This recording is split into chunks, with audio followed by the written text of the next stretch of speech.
Bigay ko ng comedy, pero pa pala. Wala, katulad ng nabanggit ni Brother Egay, nagpapasalamat tayo for everyone's presence here, no?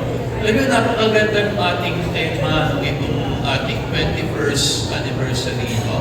Nasabi natin, stronghold. Maganda yun. Bakit ano ba ang sabihin ng stronghold? Hindi lang natin sinabing strong. Sabi natin, stronghold. Why? Because we become strong if we hold on. Yun ang mahalaga eh. Hindi tayo magiging malakas kung tayo ay nag-iisa lamang. Kailangan meron tayong kinakapitan. No? At sino yung dapat na unang kinakapitan natin? Siyempre, obviously, ang Panginoon. No? Stronghold, we hold on to God. No? Dahil in John 15, ang sabi ni Jesus, I am the vine, you are, sa Tagalog namin niya, ako ang puno, at kayo ang mga tanga. Ay, hindi, sanga. Mga sanga pala, no?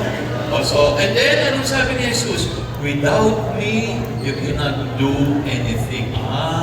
So ibig sabihin, katulad ang sanga na lagi nakakapit sa puno, wala tayong magagawa. So we need to continuously hold on to the Lord. And if we hold on to the Lord, then we will become strong. Pangalawa, we hold on to one another. Ayan, no? Di ba anong sabi ng kanta? If we hold on together, ano ba? I know our dreams will never. Oh, ganda niya, ano? Ecclesiastes 4, 9 to 10. Ang sabi doon, two are better than one, for the fruits of their labor is good. So, nga naman, obvious yun, ano? Ang dalawa, mas malakas kung nag-iisa sa nag-iisa. Dahil kung dalawa kayo, pwede kayo magtulungan. And then, ang sabi ni Ecclesiastes 4, 9 to 10, if one of them falls, the other will lift him up. Ganda rin nun.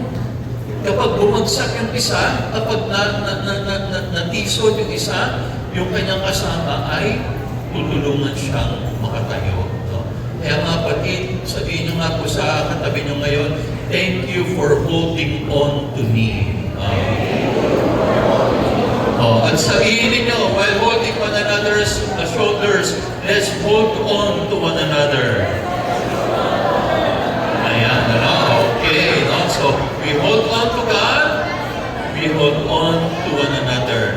At ang huli, we hold on to the next generation. Mahalaga yun. We hold on to the next generation. In Deuteronomy 6, chapter 6 to 7, anong sabi ni Moises? Sabi niya, remember the covenant, the commandments God has given you. At ito yung sinabi niya, drill them into your children. Drill them into your children. Ibig sabihin, ito may imagery, ibarena raw sa mga bata. So anong ibig sabihin ni Moises?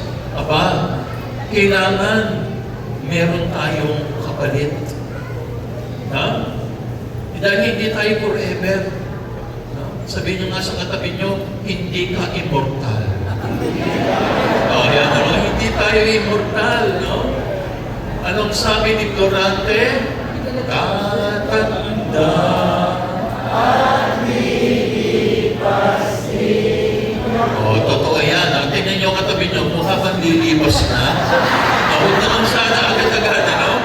Ayan, totoo yan. Lahat tayo lilipas, pero huwag naman sana agad. No, Lord, no? Huwag naman po sana agad.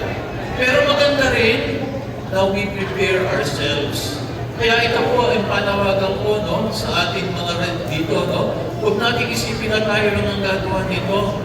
Let us think of our successors. No? Kaya maganda rin, halimbawa, ngayon pa lang, tinitignan-tignan na natin, sino kaya ang aking brother sa parokya ang pwede kong makahalili? So, transfer what you know to them. Inspire nyo rin sila, pero meron kayong magiging kapalit. O kaya naman sa sarili niyong pamilya, make sure yung aking mga anak or yung inyo palang mga anak, so, yung inyo bang mga anak ay pino-form, hinuhubog natin according to the values of family and life. Dahil sila yung pwede natin asahan na magpatuloy nung ating nasimulan. No? Yung true success can be found in our successors. No? Yung nga, kaya nga sinabot na successors eh. Kasi yung success, makikita mo dun sa susunod sa'yo. Kapag wala kang kasunod, hindi ka magtatagumpay. So mga kapatid, yung ating pagdiriwang ngayon, ang ating sinusunod, ang sinisigaw, stronghold. No? At paano tayo magiging strong? If we hold on to God, if we hold on to one another, and if we hold on to the next generation. So once more, good morning, happy 21st anniversary, and let us remain strong in one another. Magandang araw po.